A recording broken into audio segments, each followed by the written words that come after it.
신약성경 312페이지 에베소서 2장 19절에서 22절 말씀, 저와 여러분이 함께 한 목소리로 합독하여서 읽도록 하겠습니다. 시작. 그러므로 이제부터 너희는 외인도 아니요 나그네도 아니요 오직 성도들과 동일한 시민이요 하나님의 권속이라. 너희는 사도들과 선지자들의 터 위에 세우심을 입은 자라. 그리스도 예수께서 친히 모퉁이 돌이 되셨느니라. 그의 안에서 건물마다 서로 연결하여 주 안에서 성전이 되어가고 너희도 성령 안에서 하나님이 거하실 처소가 되기 위하여 그리스도 예수 안에서 함께 지어져 가느니라. 아멘.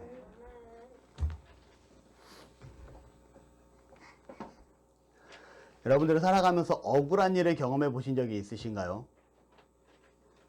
딱 이것만이 억울한 일이다 라고 얘기하기는 그렇지만 참 많이 억울한 일을 당하기도 합니다. 오늘 에베소서를 쓰고 있는 사도 바울도 정말 억울한 가운데 지금 감옥에 갇혀서 에베소서를 기록하고 있는 상황이 있습니다.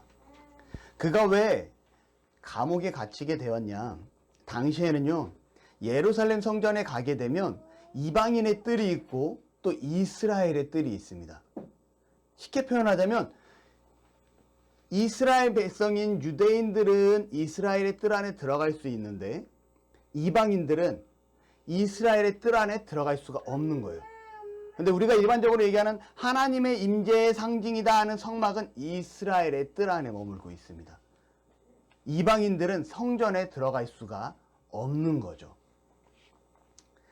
여러분 너무나 잘 알고 있을 것 같아요. 우리가 이스라엘 민족은 하나님께서 선민으로 선택해 주셨는데 왜 하나님께서 선민으로 선택해 주셨다고 했는지 기억나시나요? 네. 뭐라고 했죠 그때?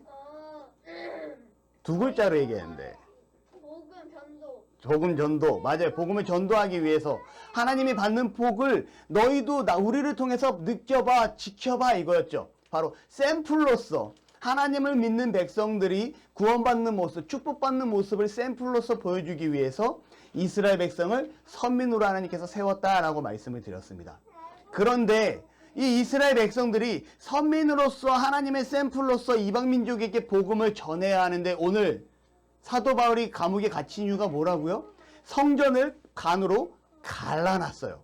그리고 하나님께 예배하는 하나님의 임재가 느껴지는 그 성소는 이스라엘의 뜰에 놔두고 이방인들은 이방인의 뜰로 만들어서 이 성소 안에 들어갈 수 없게 만들었다라는 거죠. 하나님의 성전에 들어갈 수 없게 해놨다라는 거예요.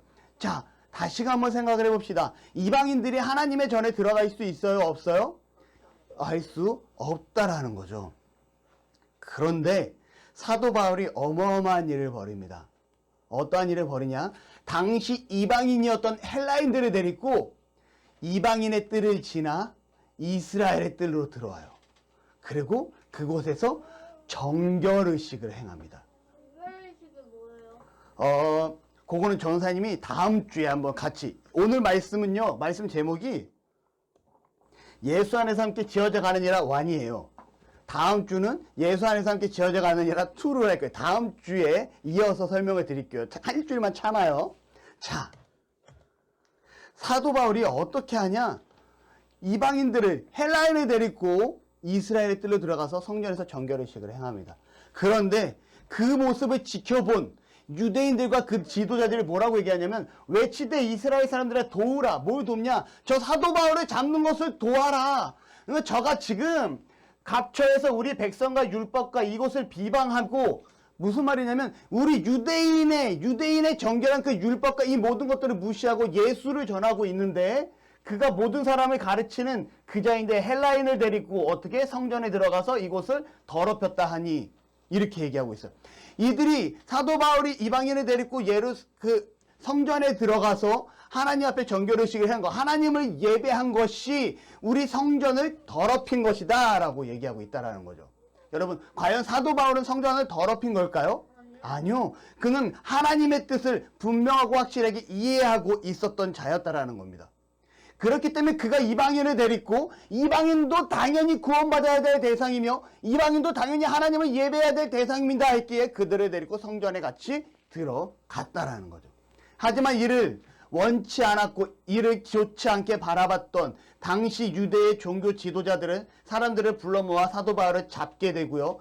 결국 사도 바울이 어떻게 됩니까? 붙잡혀서 감옥에 갇히게 되죠. 여러분, 근데 사도행전 24장 마지막 절에 보면요, 사도 바울의 죄를 못 찾아요. 그런데 그가 왜 감옥에 2년이라는 시간 동안 갇혀 있었냐?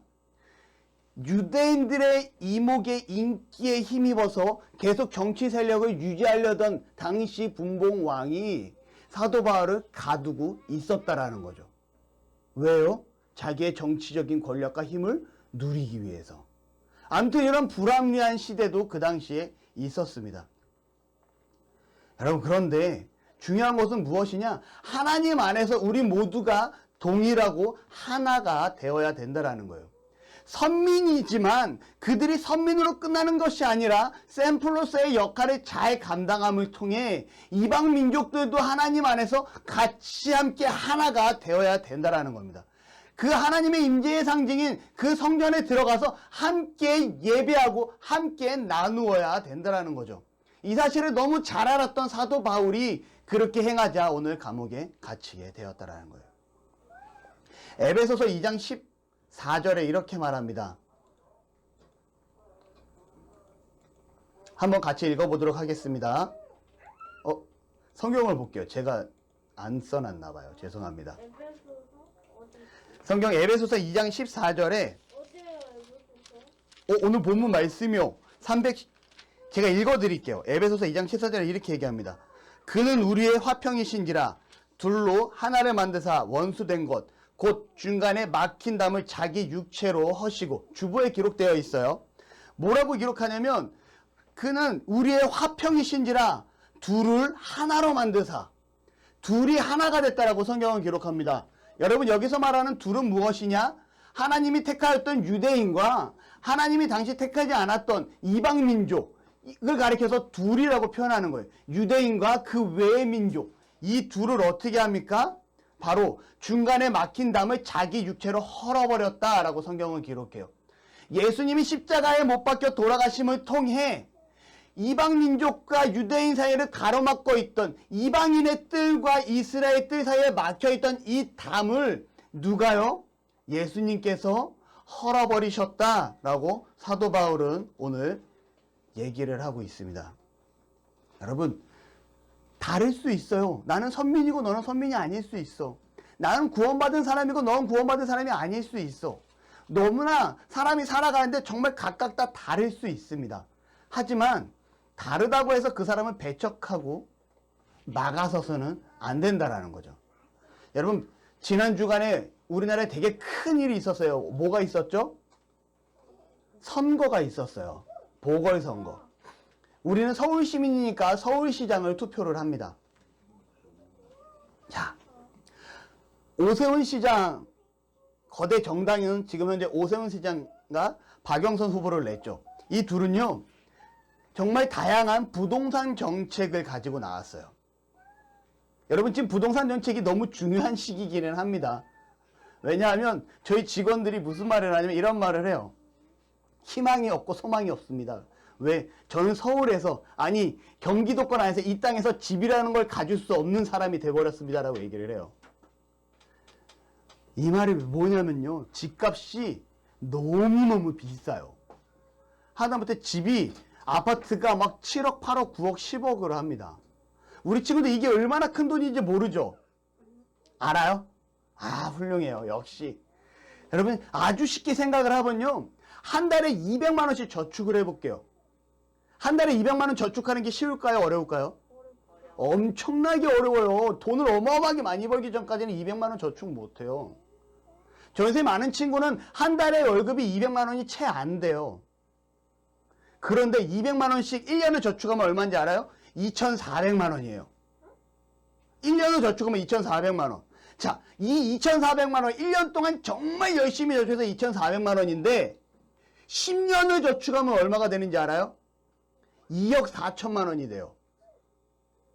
10년을 저축해야지 2억 4천이에요. 자, 20년을 저축하면 얼마가 될까요? 4억 8천이 되죠.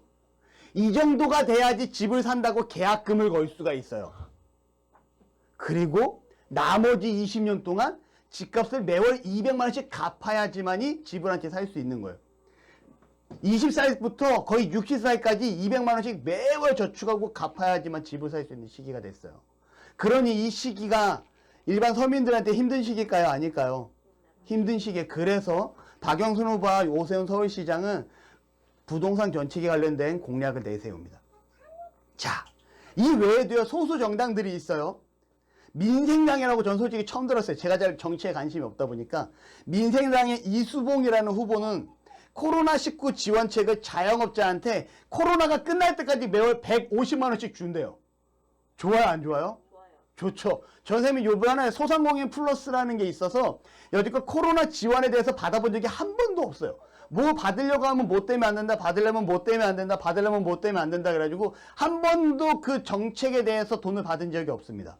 그런데 소상공인 플러스 정책이라 해가지고 요번에 그 돈을 준대요. 100만 원부터 500만 원까지. 어차피 못 받을 거라 생각하고 신경을 안 썼죠. 그리고 신경을 안 쓰고 있는데 문자가 와요. 소상공인 플러스 이렇게 신청할 수 있습니다. 이런 거 다 보내는구나. 그리고 신청을 안 하고 있는데 전화가 와요. 왜 소상공인 플러스 신청을 안 하세요? 제가 대상이 되나요? 문자가 간 사람은 다 대상이 되는 겁니다. 기분이 너무 좋아가지고 그러면 내가 대상이 된다는 얘기죠. 그러면서 정사님이 인터넷에 접속해서 하니까 100만 원이 지원이 되는 거예요. 기분이 좋았을까요? 안 좋았을까요? 완전 좋죠. 기분이 너무 업돼가지고 정선생님 아무튼 너무 행복했어요. 아무튼 그렇게 해서 정선생님 100만 원을 받아. 그런데 지금 이분은 이수봉 후보는요. 코로나가 끝날 때까지 우리 집사님 빨리 코로나 팬데믹 끝나게 해달라고 종결시켜달라고 기도했죠. 코로나가 끝날 때까지 150만 원씩 매월 지급을 한대요. 와, 이만한 혜택이 없는 것 같아요. 그리고 또 다른 국가혁명당이라는 것도 있대요. 저는 몰랐어요. 국가혁명당에 허경영이라는 후보가 있는데 와, 우리 친구들 되게 좋을 것 같아. 공약이 뭔지 알아요? 매월 청년들에게 서울시 예산의 70%를 이게 축소해가지고 매월 20만 원씩 준대요. 청년들이. 이유 목적은 연애수당. 연애해서 결혼하라고. 야, 매월 20만 원씩. 이거는 사업하는 사람이 아니라 누구나 청년이면 다 받는 거예요. 지민아, 20만 원씩 나라에서 용돈 주면 좋겠어, 안 좋겠어? 좋죠. 진짜 엄마 아빠가 다 썼어. 엄마 아빠가 못 뺏어가지고 너희들 통장으로 들어오는 건데. 암튼 그렇고요. 또 미래당이 있대요. 미래당의 오태양이라는 후보가 있는데 이분은 무지개 서울을 꿈꾼다 해가지고 소수 인원의 정당을 만들겠다라고 얘기를 했어요. 근데 요거는 좀 좋은 것 같진 않아요. 제 생각에는. 뭐냐면 동성애자들을 위한 그들만의 정당을 만들어주겠다. 약간 좀 그리고 종교적으로 소외된 자들을 위한 사회에서 약간 소외된 자들을 위한 뭔가 그 소수자들을 위한 우리가 소자가 들어가는 사람들을 위한 소수청이라 그러나요? 소수자청. 서울시청처럼 소수자청을 만들겠다라는 공약도 합니다. 그리고 무소속으로 당이 없이 나온 신지혜라는 후보는 기후위기 문제를 거론하고 지금 기후위기가 심각하죠. 전사님이 그저께요. 제가 여기서 가구를 짰어요. 고객한테 납품할 가구를 막 기계를 돌리면서 짜는데 주원이 그때 가구 전사님 만들어 봤죠? 책꽂이? 그런 것처럼 가구를 짜는데요. 햇볕이 너무 뜨거운 거예요. 4월인데. 얼마나 뜨거운지 버티기가 힘들 정도로 뜨겁습니다. 그리고 집에 가서 몸을 봤는데요. 제가 팔을 걷어붙이고 일을 하는 거예요. 너무 더워서. 여기가 새까맣게 타 있어요. 줄이 쫙 가 있고요. 뭐냐면 4월인데 벌써 한여름 7, 8월처럼 너무나 뜨겁게 햇볕이 내리쬐고 있었다라는 거죠. 이게 뭐냐면 기후변화 때문에 그래요. 근데 이 신재혜 후보는 이러한 기후변화가 심각하니 탄소 한계선을 만들고 그곳에 따라서 모든 정책을 앞으로 만들어가겠다라는 공약을 세웁니다. 여러분 각각의 시장 후보들이 공약을 가지고 나왔어요. 정말 다양한 방법으로 공약을 가지고 나옵니다. 왜 다양할까요? 서로가 생각하는 게 다르고 서로가 바라보는 시각이 다르고 서로가 느끼는 부분들이 다르기 때문에 각자의 공약이 다를 수밖에 없다라는 거죠. 여러분 그러면 오세훈 서울시장의 공약과 신지혜 무소속 후보의 공약은 정말 서로 바라봤을 때 잘못된 걸까요? 다른 걸까요? 다른 거죠. 내가 막 다르다고 해서 신재 후보의 공약이 잘못된 거야, 너는 틀렸어 라고 말해야 될까요? 그냥 나와 다른 거야 라고 얘기해야 될까요? 나와 다르다고. 국가혁명당의 연애 뭐라 그랬죠? 연애자금, 아무튼 그거 연애연금 그거 매월 20만원씩 준다 했어요. 이게 틀렸다고 말할 수 있을까요? 아니죠. 다르다라고 얘기를 해야죠. 나와 생각이 다르다 해서 상대방을 틀리다라고 말할 수는 없습니다. 에베소서 2장 16절에요. 우리 주보를 보면 이렇게 기록하고 있어요. 또 십자가로 이 둘을 한 몸으로 하나님과 화목하게 하려 하심이라. 원수된 것을 십자가로 소멸하시고. 여러분 무슨 말이냐면 예수 그리스도의 십자가로 인해서 서로 다르지만 이들을 누가 하나님과 화목하게 만드셨다라고 얘기를 해요. 다시 말하면 이 사람과 내가 다르다고 해서 내가 이 사람을 비방하고 낮추고 욕할 것이 아니라 하나님은 이미 저 사람하고도 화목한 자가 되어 있고 하나님은 저분하고도 화목한 자가 되어 있고 하나님은 이쪽에 있는 사람하고도 화목한 자가 되어 있고 나하고도 화목한 자가 되어 있는 거예요. 그 사람들의 하나님과의 관계는 다 정상적으로 서 있다는 거죠. 그런 자들을 내가 나와 다르다라는 이유로 내가 그들을 핍박하고 멀리하면 될까요? 안 될까요? 안 된다라는 거죠. 하나님은요, 하나님과 화목하게 하기 위해서, 하나님의 사람들과 화목하기 위해서 예수 그리스도를 이 땅에 보내주셨고 십자가에 못 박혀 돌아가심으로 부활하시게 하셨다는 거예요. 결국 우리의 죄를 용서하셨다는 거죠.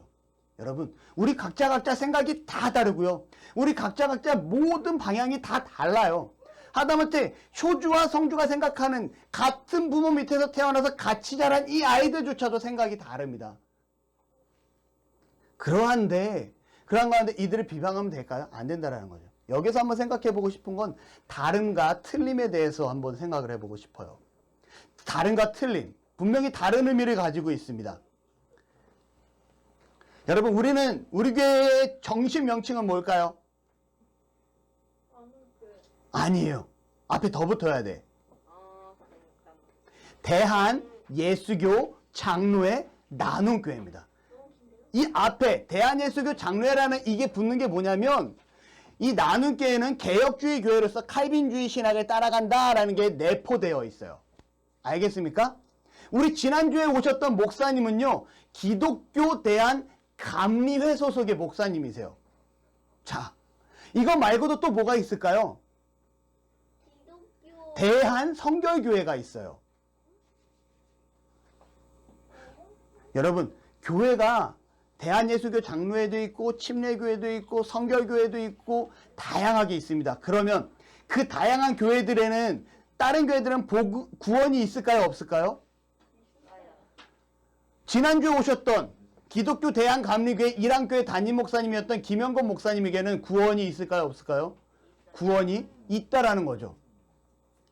우리랑 다른 이름을 가지고 있고 조금 다르다고 해서 그들이 구원이 없다라고 우리가 질타하고 멀리하면 돼요? 안 돼요? 안 된다라는 거죠. 감리교회도 구원이 있고 침례교회도 구원이 있고 성결교회도 구원이 있고 장로교회도 구원이 있고 순복음교회도 구원이 분명히 존재합니다. 성경을 바라봤을 때 성경이 얘기하는 중요한 핵심, 예수 그리스도만이 구원이다라는 이 기준을 벗어나지만 않으면 교회는 구원이 있는 거예요. 이게 잘못되면 틀린 거예요. 아시겠습니까? 여러분, 우리는 하나님의 우리를 절대적으로 구원하셨다라고 얘기해서 하나님의 절대 주권이라 합니다. 지난주에 나눔톡에 있었죠. 뭐냐 하면 우리가 구원받는 데 있어서 하나님이 우리를 선택하시는 거지, 우리는 그 안에 하나님 앞에 붙잡혀 나아가 구원받은 자가 되는 거지, 우리가 구원받는데 어떠한 노력도 할 수 없습니다 라는 게 우리 바로 나눔교회에서 따라가는 신학이에요. 반면에 지난주에 오셨던 김영건 목사님 그 교단은 어떻게 얘기를 하냐, 이렇게 얘기합니다. 하나님이 우리를 선택하시고 구원하시는 게 맞아. 하지만 플러스 하나가 더 있어야 돼. 무엇이냐? 내가 구원받기 위한 노력이 필요해 라고 얘기를 합니다. 우리랑 조금 다르죠? 그쵸? 조금 다르지만 거기는 내가 구원받기 위해서는 내가 하나님의 구원의 손길 가운데 그 손을 붙잡는 행위가 있어야 돼 라고 얘기하고, 우리는 하나님이 그냥 우리를 붙잡아서 구원해 주신 거야 라고 얘기를 합니다. 어쨌든 구원은 동일하지만 구원에 가가는 방식이 살짝 달라요. 하지만 여러분, 그렇다고 그들을 다르다라고 얘기하지 틀렸어 라고 얘기하지 않는다라는 겁니다. 그렇다면 틀림은 뭘까요? 틀림. 문제가 틀렸다. 문제가 틀렸다?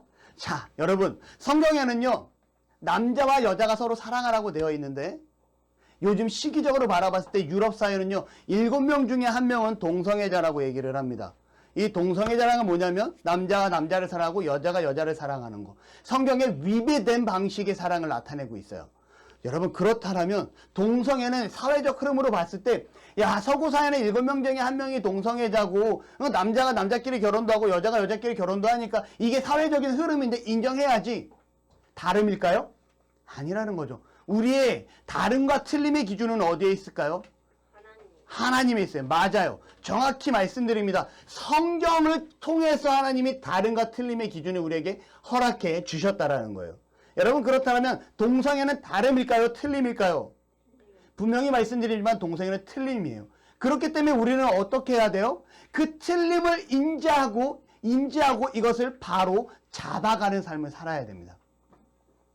여러분, 제가 오늘 아침에 이제 밥을 먹는데 아침 식사를 하면서 잠깐 핸드폰을 켜서 뉴스 기사 같은 걸 보는데 그 하나의 글 중에 무슨 글이 있냐면 화가 나면 키스를 하라.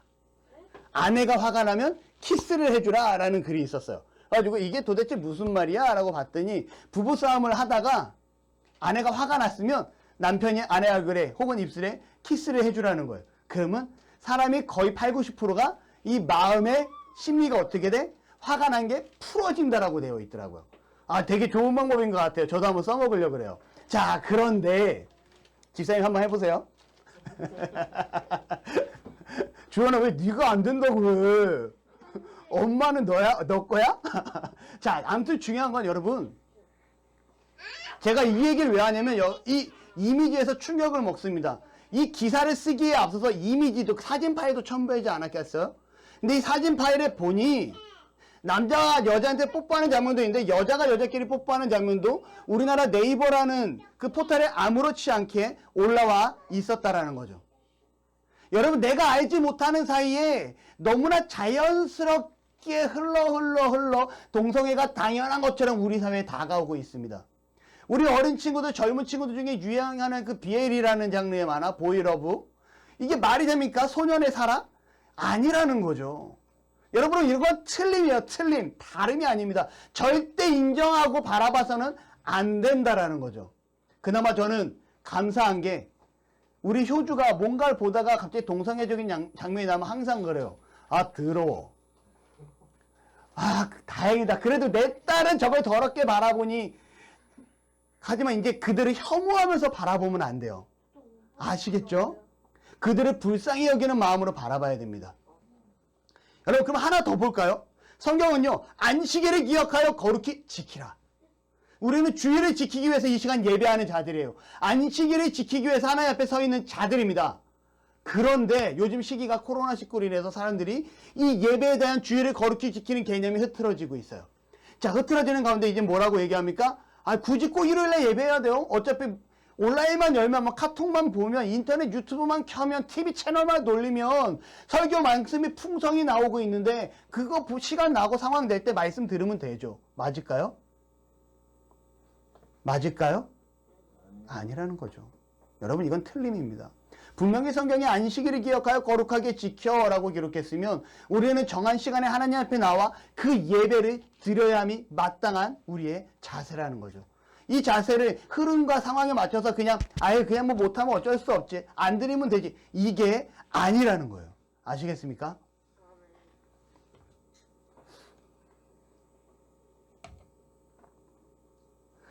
16절 한번 같이 읽어보도록 하겠습니다. 시작. 보라, 내가 너희를 보냄이 양을 이리 가운데로 보낸 것도다. 그러므로 너희는 뱀같이 지혜롭고 비둘기같이 순결하라. 무슨 말이냐면 지금 마태복음에서 마태가 얘기하고 있는 거예요. 마태가 얘기하는 게 아니라 예수님이 하신 말씀을 마태가 기록하고 있습니다. 뭐라고 기록합니까? 너희가 세상에 가는데 뱀같이 지혜롭고 비둘기처럼 순결해라 라고 얘기를 해요. 왜 뱀같이 지혜롭고 비둘기처럼 순결해야 될까요? 자, 여러분 15절을 보겠습니다. 다 같이 읽을게요. 시작. 내가 진실로 너희에게 이르노니 심판날에 소돔과 고모라 땅이 그 성보다 견디기 쉬우리라. 제자들에게 복음을 전하라고 보내는데 너희들이 그 세상은 나가는 그 세상은 소돔과 고모라보다도 더 견디기 심판의 날에 견디기 쉬우리라. 이 말은 뭐냐면 소돔과 고모라 땅이 어마어마하게 타락한 땅이에요. 그래서 하나님으로부터 어떻게 불로 심판을 받은 땅입니다. 아시겠어요? 그 불로 심판을 받은 땅보다 견디기가 쉬우리라. 그러면서 너희가 하는 말이 무슨 말이냐면 뱀같이 지혜롭고 비둘기처럼 순결하라 라고 얘기하고 있는 거예요. 여러분, 우리가 이 땅을 살아가는 데 있어서 이 땅은 지금 소돔과 고모라 같은 땅입니다. 악하고 견디기 힘든 그 시기를 우리가 살아가고 있어요. 이 악하고 힘든 이 시기를 살아갈 때 우리는 뱀같이 지혜롭고 비둘기처럼 순결하게 나아가야 돼요. 왜 뱀같이 지혜롭고 비둘기처럼 순결하냐? 다름을 알아야 되고요. 틀림을 인지해서 틀림을 세상의 빛과 소금이 되는 역할로 감당해야 된다는 거죠. 부패한 이 세상을 바르게 세우는 게 우리의 역할이라는 거예요. 아시겠습니까? 제가 얼마 전에 일하는 목회자들의 커뮤니티라는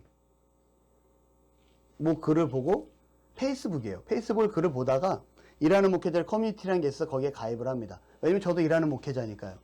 그리고 글을 보다 한 사람이 글을 올려요. 사역자의 아내를 뭐라고 하죠? 사모님이라 하죠. 그러니까 우리 사모가 어떻고 사모가 어떻고 이런 식으로 글을 막 써요. 근데 어떤 사람이 밑에다 댓글을 답니다. 다 목회자들이 들어와 있는 커뮤니티인데 어떻게 사모라는 자기 아내를 지칭하여 사모라는 이름을 거기다 기록할 수도 있냐? 당신이 생각이 있냐 없냐? 이런 식으로 적어요. 왜 다 목회자들한테 당신의 아내를 높임말을 써주냐? 이런 말을 씁니다. 굳이 이런 말을 쓸 필요가 있을까? 라는 생각을 하죠. 그러자 또 한 사람은 굳이 뭐 그런 의미가 있습니까? 그냥 쓰시다 보니까 쓰신 거지. 뭐 굳이 사모가 됐든 아내가 됐든 뭐 큰 의미가 없을 것 같습니다. 굳이 너무 열내지 마시죠. 또 밑에 댓글이 사모도 좋고 아내도 좋고 뭐 굳이 여기서 필요합니까? 우리 이런 걸로 논쟁하지 맙시다. 그러니까 또 다른 사람이 그래도 다들 같이 보는 커뮤니티에 사모라는 단어를 쓰면 안 되지. 그래서 댓글이요 막 100개, 200개씩 막 달리기 시작하는데 이제 나중에 공방전이가 싸움이 됩니다. 그걸 바라보면서 참 이거를 정말 이렇게 싸워야 될까라는 생각이 드는 거죠. 그러다가 이 처음에 글을 올렸던 자기 아내를 사모라고 표현했던 이 사람이 글을 어떻게 올리냐 이렇게 올립니다. 국어사전을 찾아본 거예요. 국어사전에 사모라 함은 손 윗사람의 아내나 교회의 목회자의 아내를 사모라 한다 라고 딱 정의가 되어 있는 거예요. 그러면서 여러분 제가 제 아내를 사모라 표현했던 건 제가 목사이기 때문에 사모라 표현했던 거고 굳이 이런 걸로 인해서 논쟁거리가 되고 싶지는 않으니 제가 이 글을 삭제하겠습니다. 그리고 그 글을 끝으로 글을 삭제를 해요. 그런데 정말 당황스러운 건요. 왜 그딴 글을 올려서 또 글을 삭제하고 글싹을 해서 왜 도망을 가느니 목회자들이 이런 얘기를 하고 있어요. 제가 그걸 보다가 정말 다름을 인정하지 않는구나. 정말 웃긴 사회구나. 목회자들도 다를 바가 없구나. 정말 지혜롭지 못하구나. 순결하지 못하구나. 그래서 제가 거기를 탈퇴를 합니다. 우리가 세상에 나아갈 때 지혜롭게 나가야 돼요. 여러분, 교회가 사회로부터 신임을 잃어버렸습니다. 제가 예전에 어디 갔다가 오는 길에 거래처 사장님, 사장님 안녕. 그러니까, 선생님 어디 갔다 와? 교회. 지금 이 시기에 교회 가면 어떡해? 그럼 내가 사역자인데 내가 교회를 안 가? 그래도 지금 가면 안 되지. 교회가 왜 이렇게 돼버렸을까요? 왜 예배하는 게 눈치 보면서 예배하는 시대가 되었고 왜 잘못하는 건 다 교회라고 나올까요? 정인이 사건 때문에도 교회가 욕을 엄청 먹었죠. 그분들이 다 교회 집사님이고 한동대 출신의 부모님은 목사님이에요. 교회가 왜 이렇게 됐을까요? 다름과 틀림을 구분하지 못하고 그냥 나만 생각하면서 살아가고 있다라는 거예요. 여러분, 예수님은요 17절 18절에 한번 이렇게 기록합니다.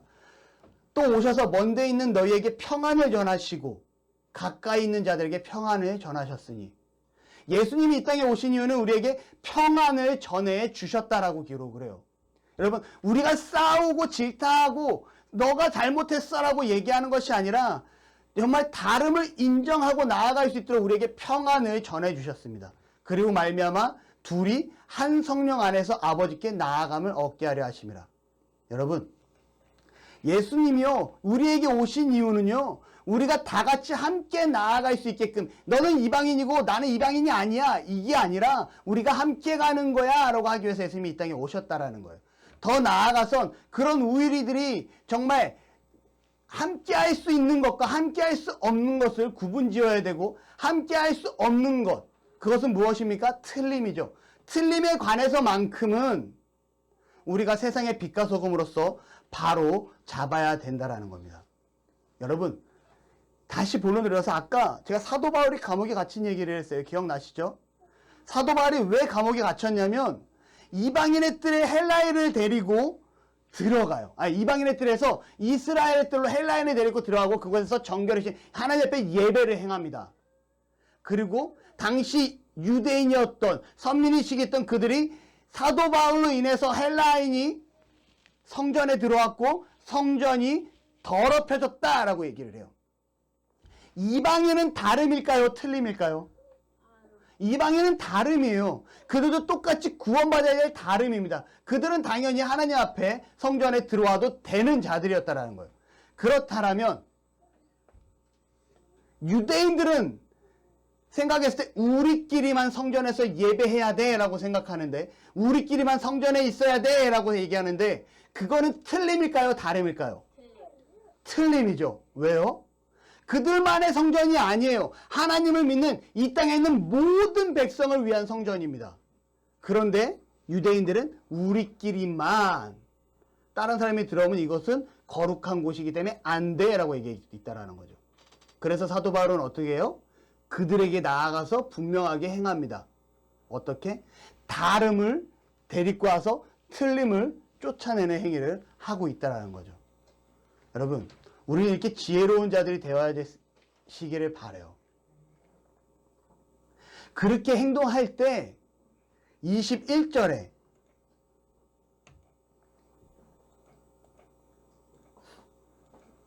오늘 말씀 21절에 이렇게 기록합니다. 그의 안에서 거물마다 서로 연결하여 주 안에서 성전이 되어가고, 22절은 너희도 성령 안에서 하나님이 거하실 처소가 되기 위하여 그리스도 예수 안에서 함께 지어져 가느니라. 우리 각자가 성전이에요.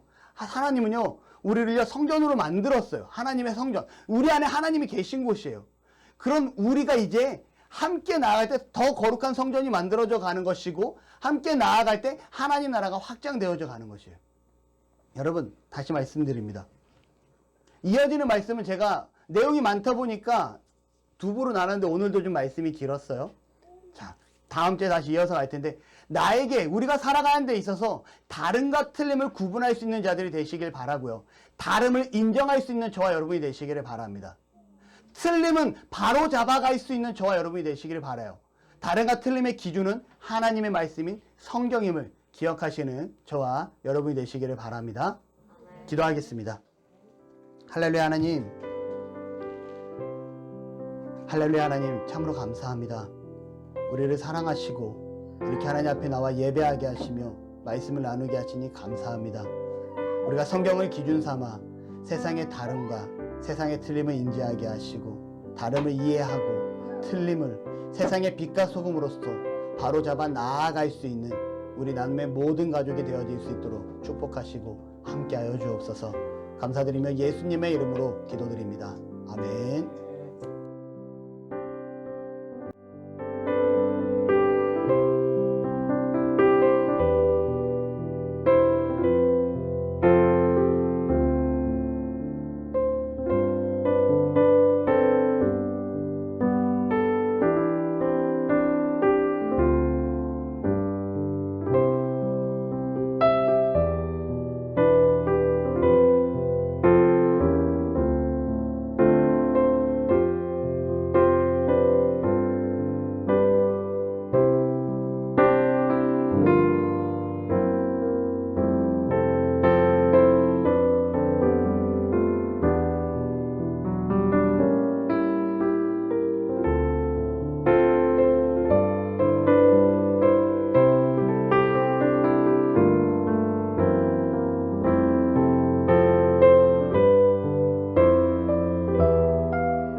언약 안에 있는 축복의 통로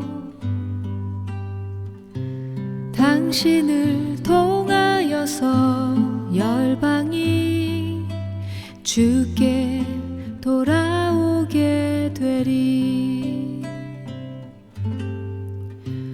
당신은 하나님의 언약 안에 있는 축복의 통로 당신을 통하여서 열방이 주께 예배하게 되리.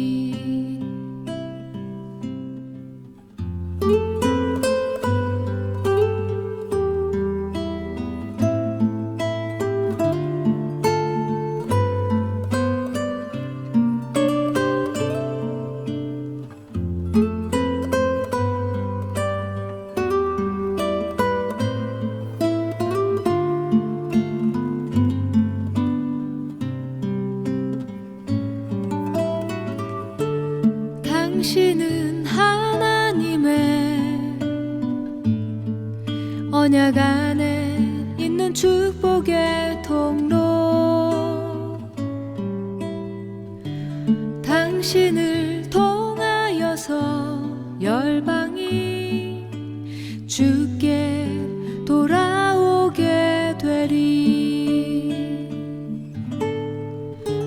당신은 언약 안에 있는 축복의 통로 당신을 통하여서 열방이 주께 예배하게 되리. 당신을 통하여서 열방이 주께 돌아